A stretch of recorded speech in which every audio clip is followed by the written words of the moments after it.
빌립보서 4장 2절과 3절 말씀입니다. 나는 유오디아에게 권하고 순두계에도 권면합니다. 주님 안에서 같은 마음을 품으십시오. 그렇습니다. 나와 멍에를 같이 하는 자여, 그대에게도 부탁합니다. 이 여인들을 도와주십시오. 이 여인들은 글레멘드와 그 밖에 나의 동역자들과 더불어 복음을 전하는 일에 나와 함께 애쓴 사람들입니다. 그들의 이름은 생명책에 기록되어 있습니다. 바울은 기쁨을 잃지 않는 비결서인 빌립보서를 기록했죠.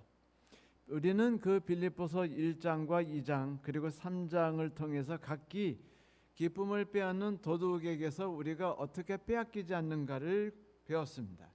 드디어 이제 마지막으로 4장에 우리가 이르게 됐죠. 사도 바울은 그 빌립보서 4장 1절에 아주 특별한 말을 쓰죠. 나의 사랑하고 사모하는 형제들, 나의 기쁨이요 면류관인 사랑하는 자들아. 바울의 서신이 여러 권 있습니다. 그런데 지금과 같은 방식으로 그 애정이 넘치는 표현을 한 책은 빌립보서가 유일하다고 볼 수 있어요. 바울은 빌립보에 있는 성도들과 그 교회를 너무 아끼고 사랑했습니다. 그래서 그가 빌립보 교인들에게 뭔가 말할 때는 그의 그 감정이 그 절절한 것을 그 읽거나 듣는 사람들이 느낄 수가 있었죠. 그런데 이 사랑하는 사람들에게도 풀어야 할 숙제는 있는 법이죠. 바울은 이제 그 2절에서 그 교회의 중심축이었던 두 여집사님에 대해서 이야기합니다. 바로 유오디아와 순두계죠. 하지만 그 내용은 아주 간결해요. 짧습니다. 이 유오디아와 순두계, 쉰두계라고도 하고 순두계라고 하는데, 이 유오디아라는 이름은 원래 그 순조로운 여행 혹은 번영과 성공을 이끌다라는 동사에서 왔다고 합니다. 반면 순두계란 그 예기치 않은 혹은 뜻밖의 발견, 운 좋게 발견하는 것이라는 그 단어에서 온 이름이죠. 어쩌면 그들은 각기 번영을 이끌기 위해서 최선을 다해 살아가는 사람, 교회가 순풍을 받아서 순조롭게 성공적으로 운행할 수 있도록 돕는 여인이라면 유오디아일 거고, 반면에 모든 것을 하나님 뜻에 맡기고 성령의 인도하심을 간구하는 사람이라면 순두계일 겁니다. 그러다 보니까 순두계는 뜻밖의 축복, 기대하지 않고 얘기하지 않았던 하나님의 응답을 경험하는 자로서 등장하는 것이죠. 그 이름이, 물론 이름이 성격을 말하는 건 아닙니다. 그냥 재미로 풀어봤습니다. 여러분, 이 여인들에 대해 성경에서 많이 나오지는 않지만 우리는 2절과 3절을 통해서 여인들에 대해서 좀 더 알아볼 수 있습니다. 첫째, 그녀들이 복음 전파에 매우 힘썼다라고 말했죠. 여러분, 복음 전파에 힘썼다는 걸 사도 바울이 어떻게 하나요? 사도 바울이 제일 많이 함께 생활했던 교회가 어느 교회인지 아세요? 에베소 교회. 무려 3년을 같이 있었습니다. 또 고린도 교회 3개월 정도를 같이 있었어요. 반면에 빌립보 교회는 어떨까요?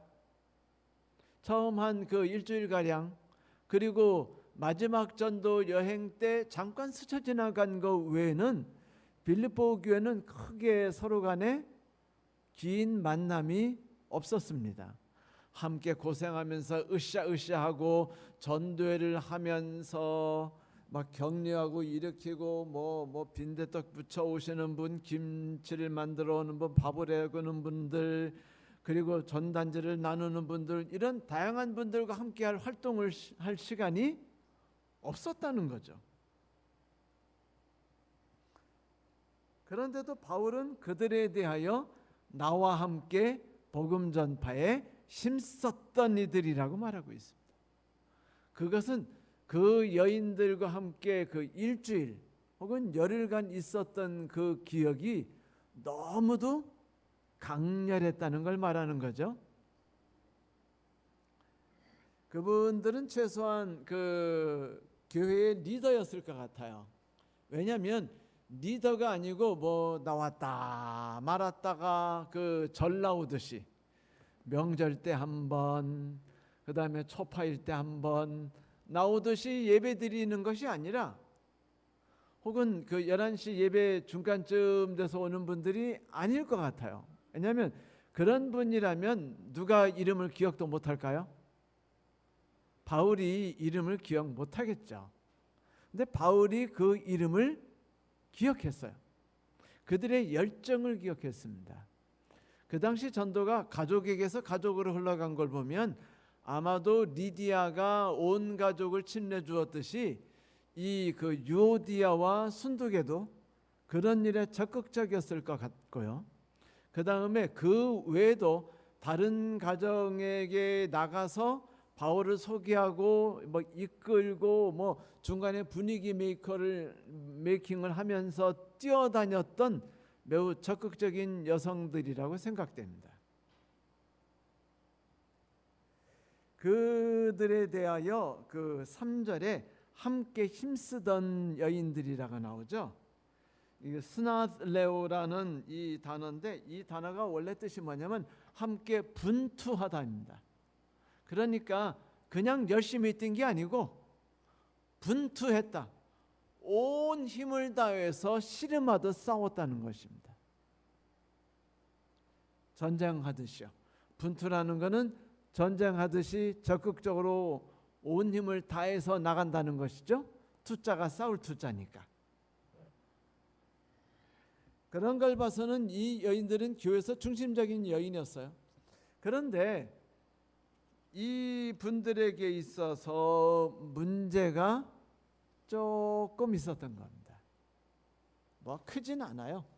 왜냐하면 컸으면 뭐 사도 바울이 뭐 화인을 맞을 자들이여 뭐 이렇게 이야기했을 텐데, 의선자들이라든지 너희들 이런 식으로 하면 할나라 못 간다고 말했든지. 하지만 이분들에 대한 이야기를 들어보면 그 훈계를 하는 것 같은데 하지 않았고, 그 다음에 오히려 3절에 가니까 그 갑자기 뜬금없는 이야기를 해요.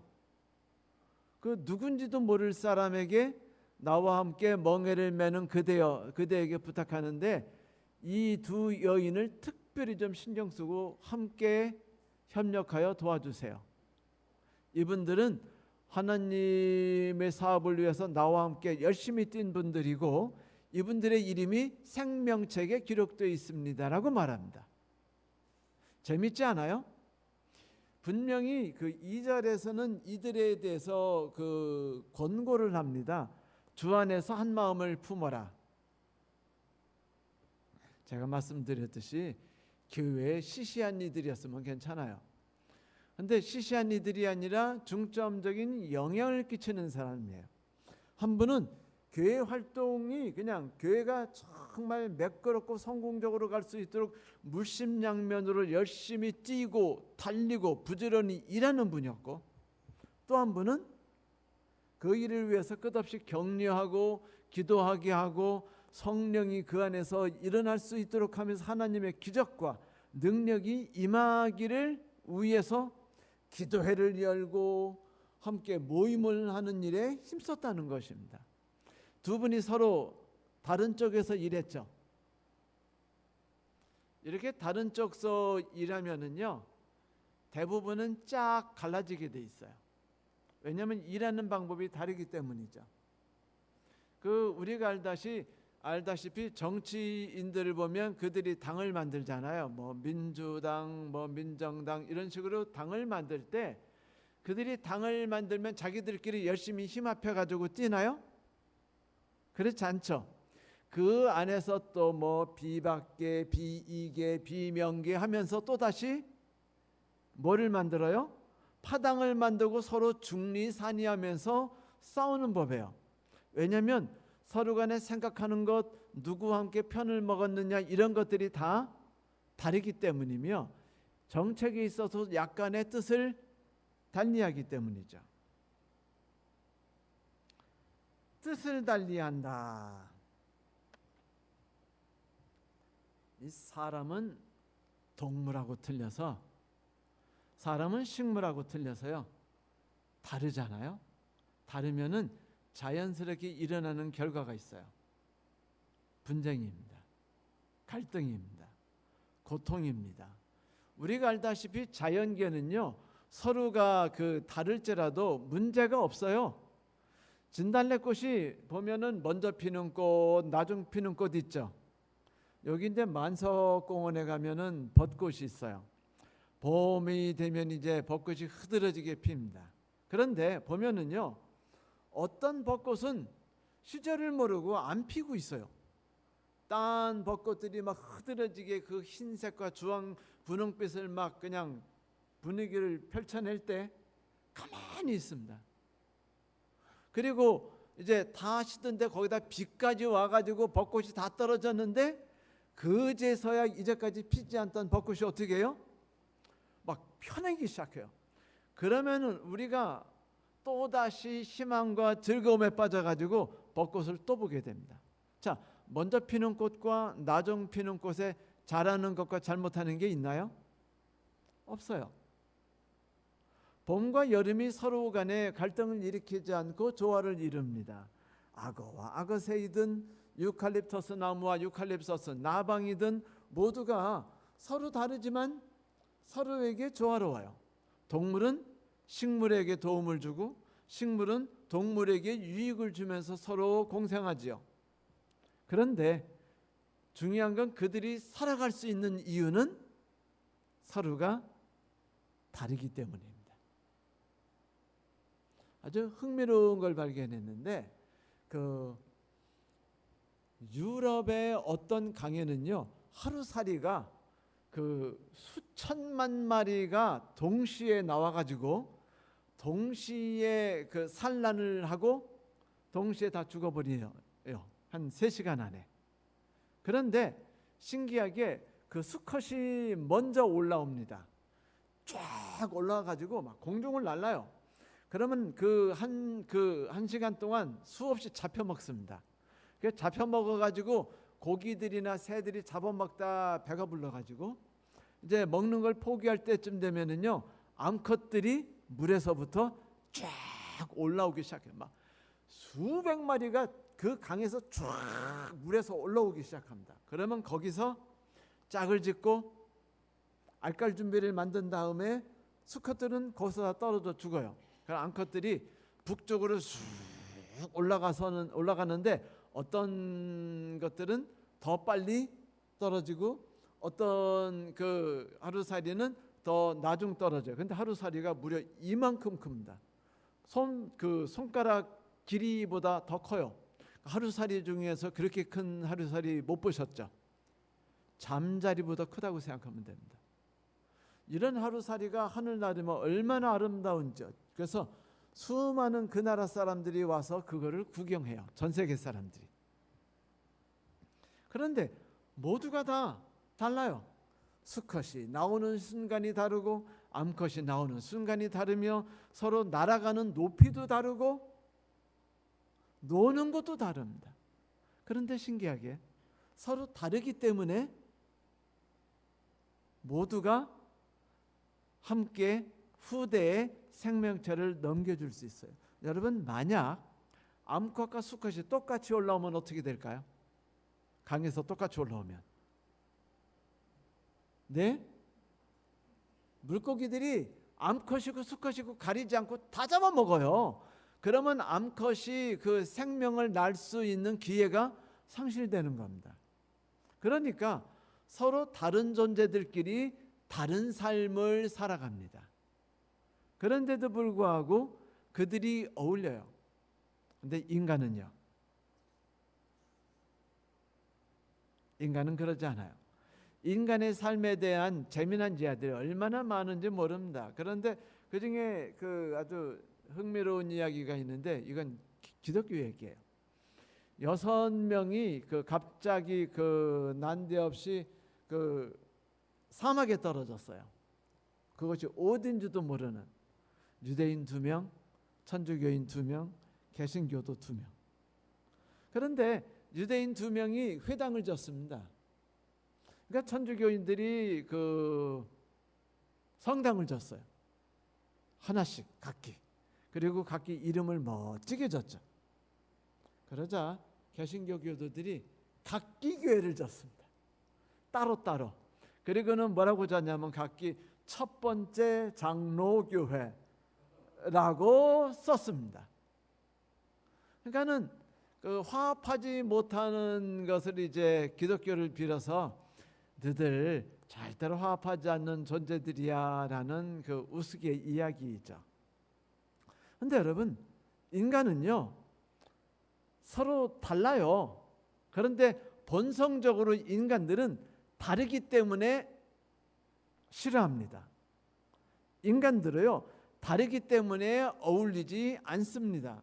다르기 때문에 비판하고요. 다르니까 견디지 못하고 다르니까 서로 간에 나누어요.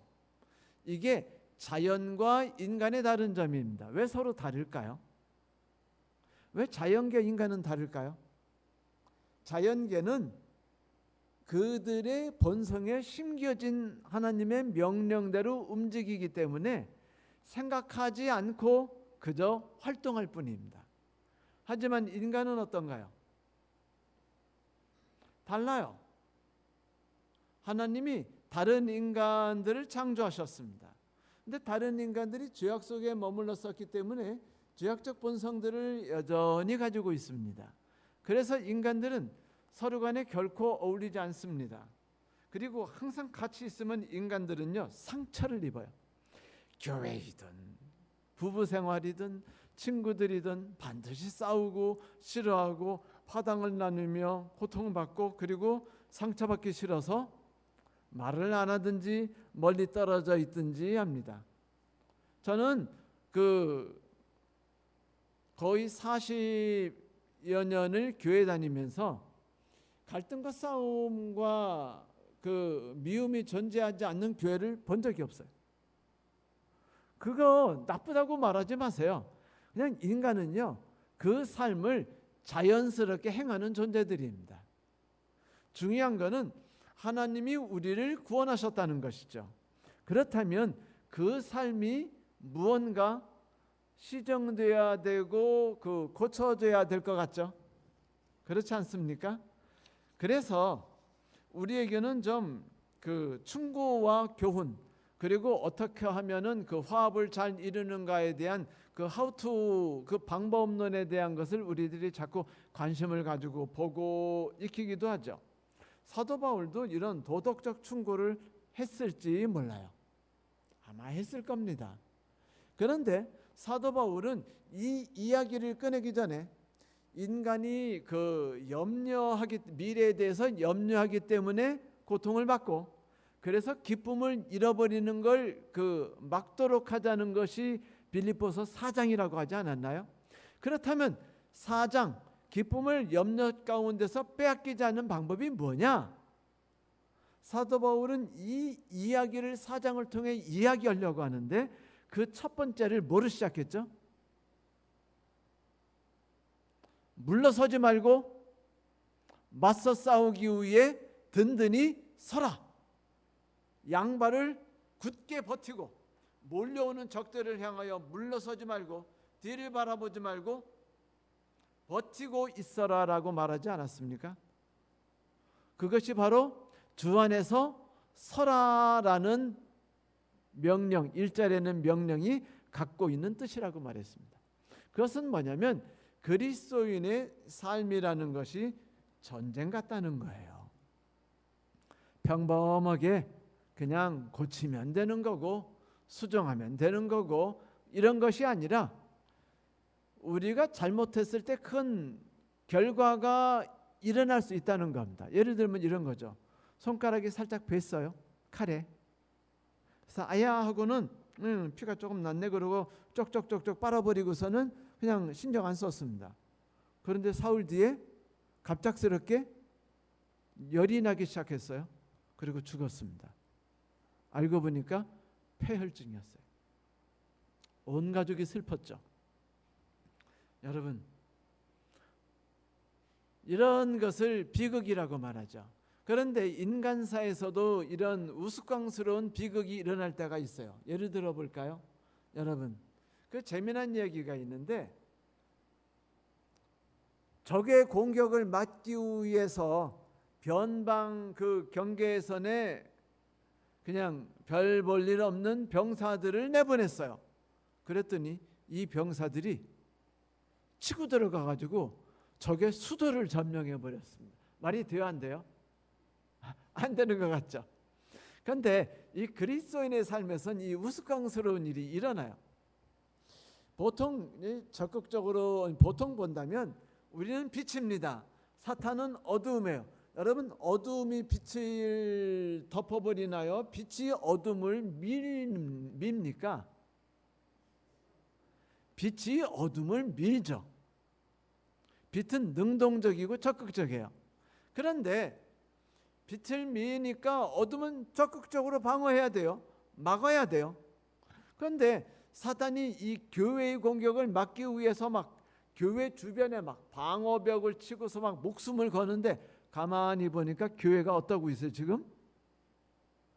유오디아님과 순두계 집사님이 대판 서로 싸우는 것 같지는 않은데 괜히 분위기가 이상하더니 교인들이 순두계 집사님 편에 우르르 서고 또 다른 교우님들이 또 유오디아 집사님 편에 우르르 서가지고 서로 간에 상대방한테 그 집사님 그렇게 하면 안 되지, 교회가 이렇게 하면 상처를 입지 하면 서로 판단하더라 이거예요. 서로 조금의 말에 의해 상처를 받아요. 어쩌면 사도 바울은 이런 권고를 했을지도 몰라요. 네가 무심코 하는 말 한마디가, 무심코 행동하는 한 행동이 너는 의도하지 않았을지라도 저 사람에게 큰 상처를 줄 수 있다.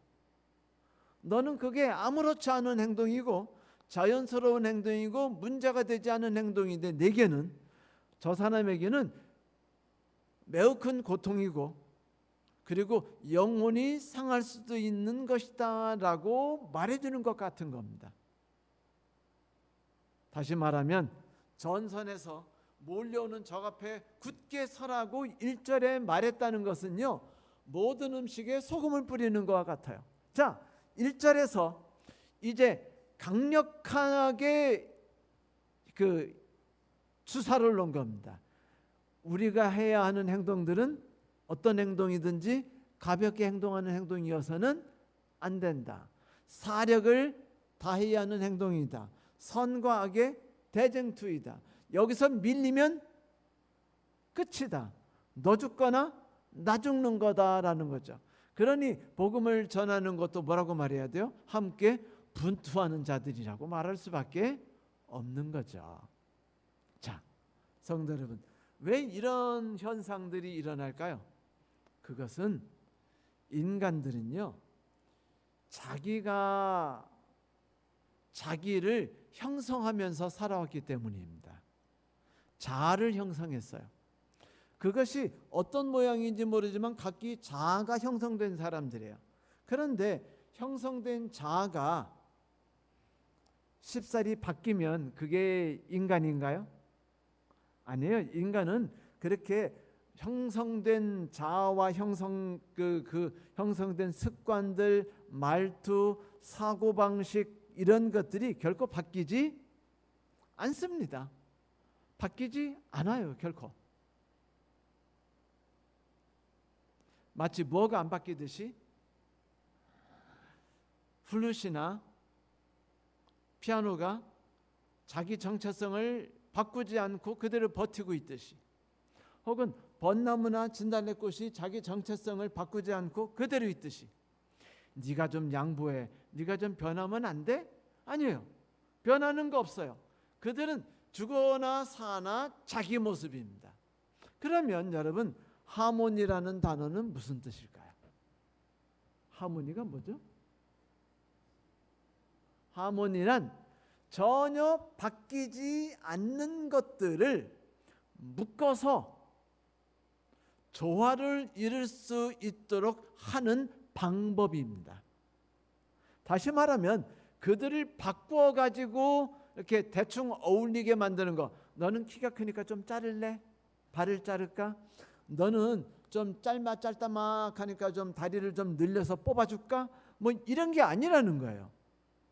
그냥 키 큰 이면 키 큰 이로, 작은 이면 작은 이로, 통통한 이면 통통한 이로, 마르면 마른 대로, 성격 급한 이면 성격 급한 이로, 성격 약한 이면 성격 약한 대로, 직설법을 퍼붓는 이는 직설법을 퍼붓는 대로, 간접화법을 쓰는 이들은 간접화법을 쓰는 대로 다 자기의 삶을 변화하지 않고 조화되어야만 비로소 우리는 그것을 하모니라고 말한다는 겁니다. 그렇지 않고 섞는다는 건 뭘 뜻하죠? 여러분 물감 있죠? 빨간 물감, 파란 물감, 노란 물감을 물에다 넣어가지고 휘휘 섞어 저으면은 빨간색이 나오나요? 안 나오나요? 예? 여러 색을 섞으면 점점 까만색이 되고, 그렇죠? 그런데 재미있는 거 있죠? 빛을 섞으면 무슨 색이 나오죠? 네? 네, 하얗고 투명한 색이 나오죠. 자, 이렇게 서로 삶의 방법이 다른데 섞어버리면은 난장판이 돼요. 거기에는 아무것도 없는 그냥 흰색 백지 혹은 백색 흑지가 되는 겁니다. 하나님께서는 우리가 그런 존재로 살기를 바라지 않으시죠. 그분은 인간들에게 뭐를 심어주셨죠? 자유의지, 개성을 심어주셨어요. 그것은 모두가 너희 색깔대로 굳굳하게 살아가라는 것입니다. 절대로 구부리지 말고 무너지지 말고 너희의 모습을 끝까지 펼쳐나가라는 거죠. 그러므로 하나님께서는 유오디아와 순두계에게 너희들이 각기 양보해 가지고 자기의 삶의 방법을 고쳐라라고 명령하지 않았습니다. 신기하게, 왜냐하면 그들은 잘하는 걸 갖고 있어요. 고통을 받을 줄 압니다. 고민할 줄 알아요. 아파하기 때문에 안 아프려고 하는 반응도 할 줄 압니다. 그게 인간이 자연과 다른 점이에요. 그래서 인간은 뭐가 있고? 발전성이 있고, 동물이나 식물은 발전하지 않고 현상을 유지하는 거죠. 자, 태어났을 때 코끼리가 센가요? 사람이 센가요? 코끼리가 세죠. 사자가 센가요? 사람이 센가요? 사자가 세죠. 그런데 장성한 존재가 됐을 때 사람이 그들을 다 정복합니까? 안 합니까? 정복해요. 왜냐하면 사람은요, 부딪혀보고 상처를 입고 쓰러졌으면 그 다음에는 생각합니다. 우리가 왜 다쳤지? 왜 아팠지? 왜 실패했지? 왜 무너졌지? 그래서 인간들은요, 그 상처를 더 이상 받지 않기 위해서 생각하고 고민하고 나아가죠. 그것이 인간이에요. 하나님께서는 그런 인간을 통해서 끝없이 전진해 나가고 성공해 나가는 풍성해지는 천국을 꿈꾸셨던 것입니다. 그러므로 천국은 어떤 거예요? 맨날 사자하고 놀고 어린아이처럼 뛰노는 그런 그 단순무식한 삶이 아니라 끝없이 발전하고 끝없이 성장해 나가는, 그러므로 희망과 기대로 부풀어 있는 세계로 가득 찬 거예요. 그러므로 여기에 뭐는 있을 수 있어요? 죄가 들어올 수 있어요. 그러므로 여기에 고통이 들어올 수도 있습니다. 하지만 그 모든 걸 겪으면, 고통을 겪고 죽음을 겪고 죄를 겪으면 인간에게 찾아올 수 있는 건 뭘까요? 더 뛰어난 희망, 더 찬란한 영광입니다. 그것이 인간들이 가질 수 있는 매력이고, 하나님은 그걸 원하시기 때문에 인간을 창조하셨어요. 그리고 인간에게 주신 명령은 하나입니다. 생육하고 번성하고 땅에 충만하라. 네 자신으로 뭐 하지 말라? 멈추지 말고 계속 성장하라. 계속 자라나라. 계속 변신하고 계속 나아가라는 것이죠. 그러면 계속 상처받고 있어야 되나요? 그건 아니잖아요. 그래서 사도 바울이 그렇다면은 그리스도 안에서 한 마음을 품는다는 것이 과연 문제 해결을 할 수 있을까? 그게 무슨 뜻일까를 3절에서 풀어주기 시작해요. 뭐라고요? 3절에서 풀어주기 시작합니다. 이 3절을 보면 좀 신기한 게 있어요. 뜬금없이 갑자기 누군가에게 이야기를 합니다. 우리가 다시 한번 읽어볼까요? 그 빌립보에서 개인적인 권면을 하지 않는데 2절에 권면을 하다가 뜬금없이 3절에 이상한 이야기를 해요. 잘 보세요. 또 참으로 나와 멍에를 같이 앉아 네게 구하노니 유오디아와 클레멘트를 도우라. 그들 이름이 생명책에 있느니라. 그런데 여러분, 이 사람이 누구예요? 나와 함께 멍에를 맨 자가 누굽니까? 빌립보서가 한 사람에게 보낸 편지인가요? 아니면 빌립보 교인들에게 보낸 편지였습니까? 네? 교인들에게 보낸 편지였어요. 그런데 갑자기 4장 3절에서 어떤 한 사람에게 말하는 것처럼 보입니다. 나와 같이 멍에를 맨 자여 그들을 도와다오. 그러니까 이 편지서를 본 사람이 갑자기 멍미? 이거 멍미 그런 거예요. 이건 뭐야? 누구한테 말하는겨? 나도 아니고 김 집사님도 아니고 박 집사님도 아니고. 그런데 그 생각을 누구도 했을까요? 성경을 공부하는 수많은 신학자들과 성도들이 했어요. 그래서 어떤 성도들은 이 사람은 뭐 누굴 거야? 에바브로디들 거야? 뭐 이 사람이 디모데일 거야? 뭐 하면서 막 상상의 나래를 펼친 게 2000년 동안 내려왔어요. 그런데 그 사람이 누군지 정체가 밝혀졌을까요? 안 밝혀졌을까요? 안 밝혀졌어요. 지금도 이 사람이 누군지 모릅니다. 아무도 몰라요. 그러니까 이 사람의 정체성이 없는 겁니다. 빌립보 교회 안에도 이 사람이 없어요. 바울이 그 사람 이름을 말한 적도 없고, 그리고 힌트조차 주지 않았습니다. 멍에를 맨 사람이 한 사람입니까? 참고로 말하자면 멍에를 맨다라는 말이 무슨 뜻이냐면 그 단어가요, 그 결혼하다라는 뜻도 있어요. 이 같이 나란히 있으면 힘들어요, 안 힘들어요? 힘들죠. 소들을 둘을 나란히 붙여놓거나 사람을 나란히 붙여놓으면 별로 그렇게 즐거운 일이 많이 탄생하지 않습니다. 그런데 그 두 마리의 소가 생산성 있게 같이 있는 활동을 하려면 뭐밖에 없어요?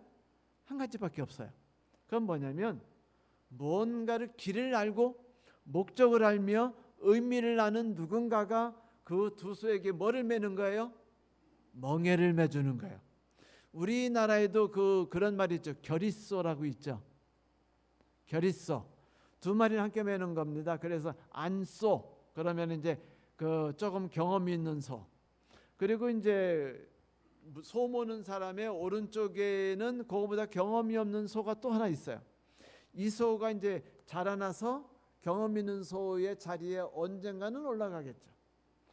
두 마리를 놓는데 두 마리가 가르치고 배우고 협력하며 보폭을 맞춰야 하잖아요. 서로 걸음이 같아요, 틀려요? 다르죠. 큰 소, 작은 소, 그 활기찬 소, 덜 활기찬 소, 걸음을 빨리빨리 움직이는 소, 쟁걸음으로 걷는 소, 천천히 걷는 소, 있어요, 없어요? 심차게 걷는 소, 연약하게 부드럽게 걷는 소, 있어요, 없어요? 하지만 어떤 걸음으로 걷든 상관없어요. 뭐는 해야죠? 멍에가 이끄는 대로 같은 속도로는 가야 돼요. 보폭은 틀려도 좋아요. 모양도 틀려도 좋아요. 걸음걸이 틀려도 좋아요. 엉덩이를 흔들든 말든 상관없어요. 그러나 뭐는 맞춰요? 속도는 맞춥니다. 왜? 속도를 안 맞추면 어떻게 되죠? 돌죠. 여러분 경운기 같은 거 몰아보셨어요? 소 몰아보시거나 경운기 같은 거 트랙터 몰아보신 분? 김다른 집사님 대단하십니다. 저 경운기 물어봤어요. 중학교 때부터. 그런데 이걸 몰고 쭉 간 다음에 밭이 보통 한 100m 되니까 100m 쭉 보고 뒤돌아보면은요.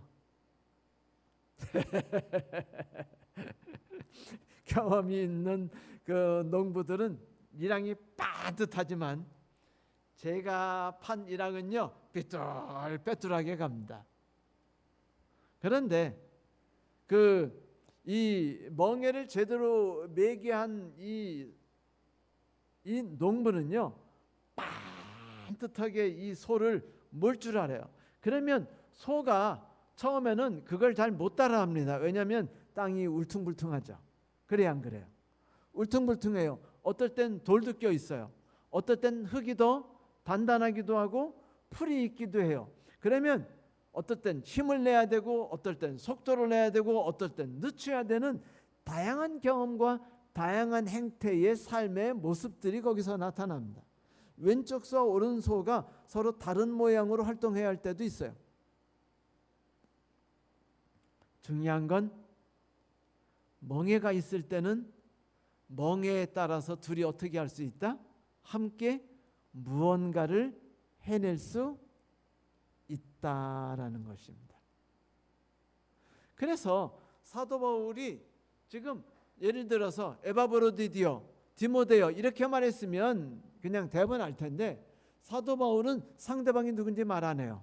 그리고 이렇게 말합니다. 나와 함께 멍에를 맨 자여. 우리나라 말은 그 함께 멍에를 맨 자여가 서로 단어가 달라요. 그래서 함께 멍에를 맨 자여 해서 세 단어로 되어 있는데 그 그리스어는 단어 하나입니다.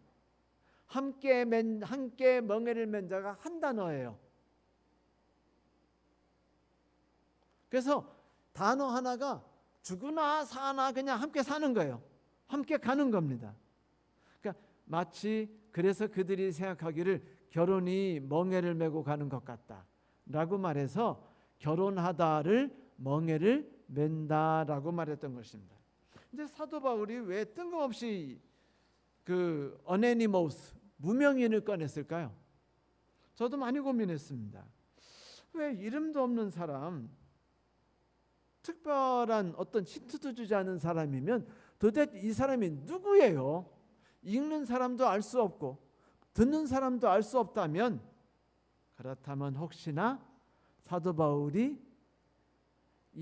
이것이 추상적 언어로 쓰진 않았을까라고 생각했습니다. 이런 거죠. 힌트예요. 네가 그들을 도우라. 나와 함께 멍에를 먼 자여 그들을 도우라. 근데 이야기하기 전에 여러분 재미있는 거 있죠? 유오디아와 그 순두계는요 분명히 서로 툭탁거리고 싸워서 교회에서 분란을 일으켰고 분란 일으킨 게 소문이 나가지고 멀리 감옥에 갇힌 바울에까지 들렸어요. 빌립보 교회 아주 두 집사님이 대박 싸운 데더라. 그런데 신기하게 바울이 지금 그들을 혼내지 않았죠. 충고도 야리꼬리하게 충고했죠. 그 다음에 말하기를 그분들이 뭐래요? 생명책에 기록될 책이래, 분이래요. 그런데 이 집사님에 대해서 고자질한 사람 있어요, 없어요? 네? 있죠. 그럼 고자질한 사람도 같이 편지를 읽을까요, 안 읽을까요? 읽겠죠. 그런데 그 편지를 함께 읽고 고자질한 사람, 그것 때문에 짜증난 사람, 이쪽 편에서도 고자질했을 거고 저쪽 편에서도 고자질했겠죠. 네, 목회자가 어떤 교회 가면은요, 이제 어느 집사님 오셔가지고 쭉 교회 얘기하시다가 그 경계해야 될 이제 집사님과 장로님을 몇 분 소개해 주십니다. 반드시. 그런데 다른 집사님이 또 오시면 또 경계해야 될 집사님과 장로님을 또 소개하시는데 가만히 들으면 서로 반대인 경우가 많아요.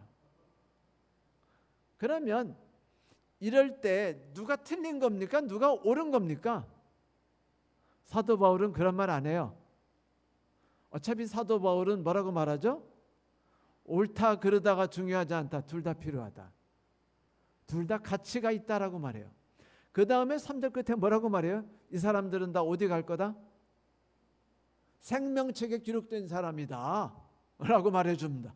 그러니까 까불지 마. 얘네들 다 하늘나라 갈 사람, 귀중한 사람들이야. 복음을 위해서 나와 함께 일한 사람들이야 라고 말해준 겁니다. 그러면서 그들에게는 주님 안에서 한 마음이 되라라고 말한 다음에 멍에를 맨 자여 그들을 도우라 라고 말합니다. 나와 함께 멍에를 맨 자요. 여기서 우리는 중요한 걸 배울 수 있죠. 멍에입니다. 멍에라는 노래도 있죠. 제가 멍에 치니까 노래가 나오대요. 당황했습니다. 그런데 그 멍에라는 게 중요한 거예요. 멍에라는 게 뭡니까? 두 소의 개체가 중요한 건가요? 아니에요. 멍에가 중요한 겁니다. 그 소들은 그들은 각기 개체에 따라 자기의 성격대로 자기의 삶의 모습대로 자기의 꿈대로 삶을 나가는 것뿐이에요. 중요한 건 뭐가 있어요? 그들에게 멍에가 매 있는 거예요. 그리고 그 멍에에 의해서 그들의 각기 다양한 삶들이 멍에를 이끄는 사람에 의해서 어떻게 되는 거예요?